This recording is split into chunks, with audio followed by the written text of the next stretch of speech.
Okay, class, are you ready to learn Chicago's grid system? Remember graph paper from middle school math? Well, then you can imagine the Chicago grid. It has a north-south axis and an east-west axis, and the center point is at State and Madison in the heart of the loop. That's 0 north, south, east, and west.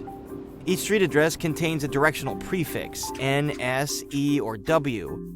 A mile is roughly 8 city blocks. So, say you walk 8 blocks north from Madison on State. You'll be at 800 North State. 8 blocks west of State on Madison, that's right, you're at 800 West Madison.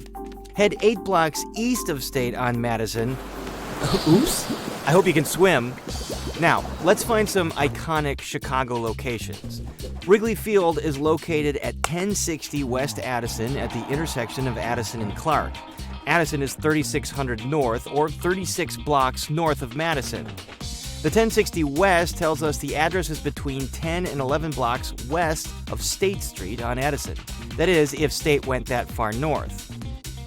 Now, let's visit Guaranteed Rate Field, home of the Chicago White Sox, at 333 West 35th Street. 35th Street is 35 blocks south of Madison. The 333 means it's just over 3 blocks west of State Street. So the Cubs and Sox play about the same distance from city center on opposite sides of town. Who can we thank for such a practical, math-oriented plan? A private citizen from Rogers Park named Edward Brennan. He proposed the idea in 1901 to clean up what had been a confusing and chaotic system with repeated street names and addresses that were, well, all over the map. Before we go, let's navigate to one more location, 5400 North St. Louis Avenue.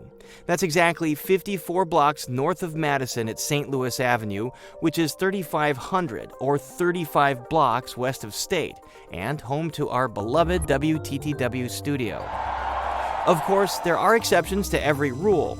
Some addresses fall outside the grid structure, just like some hot dogs have ketchup. Yeah. But we'll save that lesson for another day.